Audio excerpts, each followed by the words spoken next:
Aujourd'hui, on parle de comment se lancer sur YouTube lorsqu'on est ingénieur, que l'on soit étudiant ou jeune diplômé.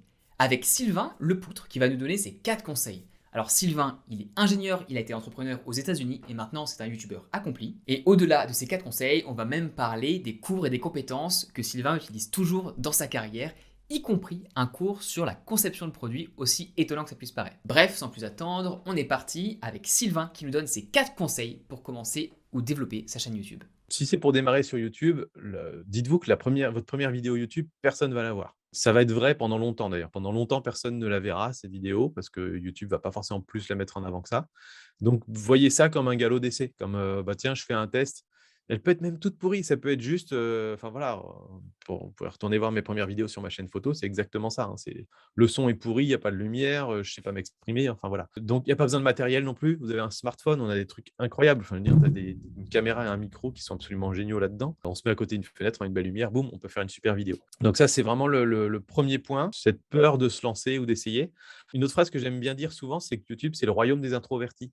Il y a beaucoup de gens qui sont introvertis, qui se disent: «Bah, ouais, mais moi, je vais pas me montrer, je vais avoir peur de me montrer» et cetera, et passer, en fait, cette barrière au départ de: «Je vais montrer mon image» et surtout, je vais devoir me voir pendant que je fais mon montage, je vais devoir entendre ma voix pendant que je dois faire mon montage, ce qui est assez horrible pour la plupart d'entre nous. Passer ce moment-là, en fait, généralement, les introvertis, marchent bien sur YouTube parce qu'ils ont une pensée beaucoup plus structurée que des extravertis. Les extravertis, en gros, ont besoin des autres pour rebondir, pour, engager une discussion. «Ah oui, tu as dit ça, bah, c'est intéressant parce que ça et puis ça et puis ça» et finalement, quand on parle sur YouTube, on parle à des milliers de gens, mais on est tout seul face à notre caméra et donc en fait, avoir une pensée structurée, comme l'ont beaucoup d'introvertis, souvent plus analytiques, plus posés et cetera, c'est vachement, c'est un gros avantage, en fait.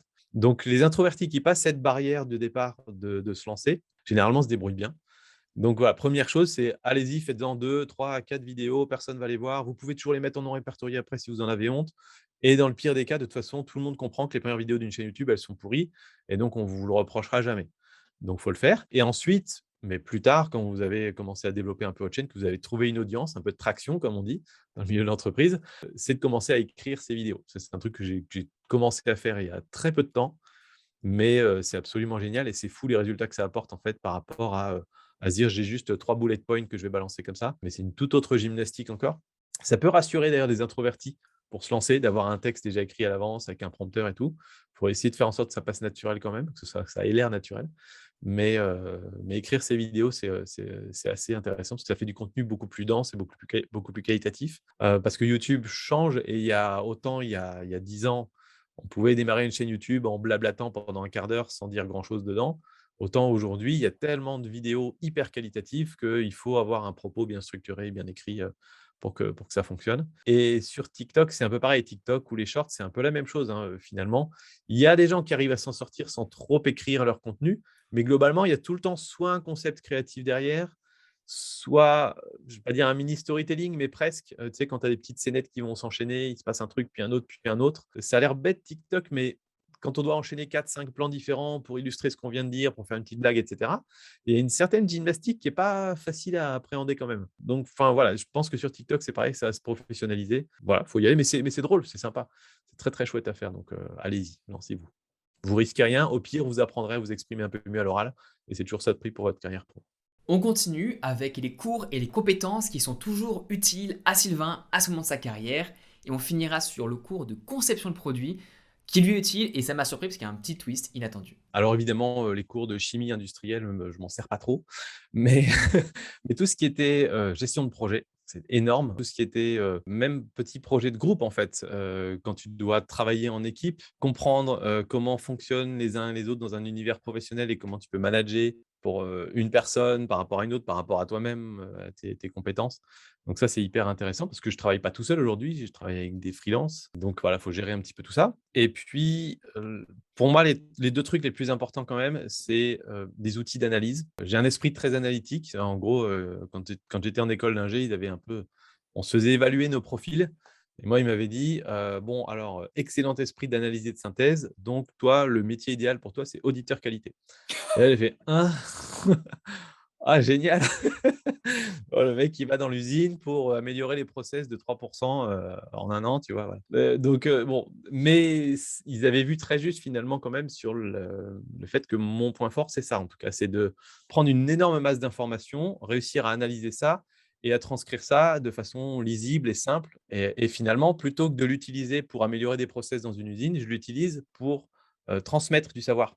Mais c'est le même procédé finalement derrière et voilà, sur YouTube, il se passe des milliers de choses, il y a des milliers d'expérimentations d'algorithmes, il y a des retours d'expériences parfois contradictoires de plein de directions différentes. Donc il faut accumuler une masse d'infos et être capable de lire dedans ce qui est juste, ce qui se ressort un peu de la fable ou de la mauvaise expérience, mettre en place les expérimentations en face pour valider nos intuitions, tout ça. Et donc moi, je m'éclate vraiment là-dedans. Analyse, synthèse et je fais ça aujourd'hui, c'est une de mes activités principales. Pour des youtubeurs qui développent leur chaîne YouTube, bah, je vais voir dans leurs analytics et je leur dis: «Voilà ce que la data dit». Donc ça, c'est cool et puis après, un truc qui est un peu, que je n'avais pas forcément anticipé, c'est la partie créativité. On a fait, mais c'est peut-être propre à l'école d'ingénieur que j'ai faite, mais on avait pas mal de séances de créativité. On apprenait à être créatif alors qu'en arrivant en école d'ingé, j'étais persuadé que je n'étais pas du tout créatif. Tu vois, je suis pas quelqu'un qui va faire beaucoup de dessins, de musique et de trucs comme ça. J'associais la créativité à ça.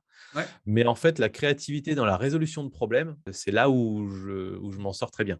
Quand il y a un souci, il faut trouver plein de solutions possibles, plein de solutions différentes et ça, c'est typiquement du métier d'ingénieur, tu vois? On a ce problème-là, toi, tu es l'ingé, tu vas nous trouver une solution et ça, c'est le genre de créate que j'aime bien et sur YouTube, on a beaucoup ça. Tu vas avoir quelqu'un qui va te dire: «Ben, moi, j'ai un souci, c'est que, bah, avant, je faisais, 20 000 vues sur mes vidéos, maintenant, j'en fais plus que 5 000, qu'est-ce qui se passe et comment je fais pour m'en sortir?»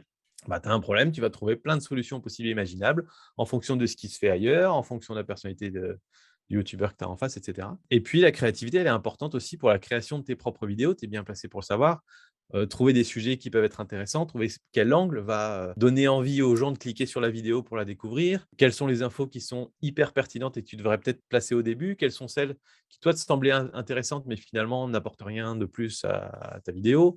Donc tout ça, c'est hyper important finalement. Donc même dans la création de contenu, je me retrouve là-dedans. Et le dernier point que j'aime beaucoup, c'est et que j'ai appris cette fois-ci en conception de produit, c'est de placer le client en premier. En conception de produit, tu vas d'abord, aller, je sais pas moi, dans un magasin, voir comment les gens se comportent. On en faisait aussi un peu qu'on appelle ça des analyses ergonomiques, tu vois? Tu voyais, tu regardes le comportement d'un utilisateur avec un objet et ensuite, tu en déduis quel type d'innovation tu peux faire pour satisfaire encore plus, le besoin ou l'envie de ton consommateur. Bah, finalement, YouTube, c'est la même chose, c'est juste appliqué à du divertissement en ligne ou de la vidéo en ligne, mais c'est le même principe et ça, j'aime bien aussi. J'aime beaucoup voir ce que les gens aiment et pouvoir toujours mieux les satisfaire.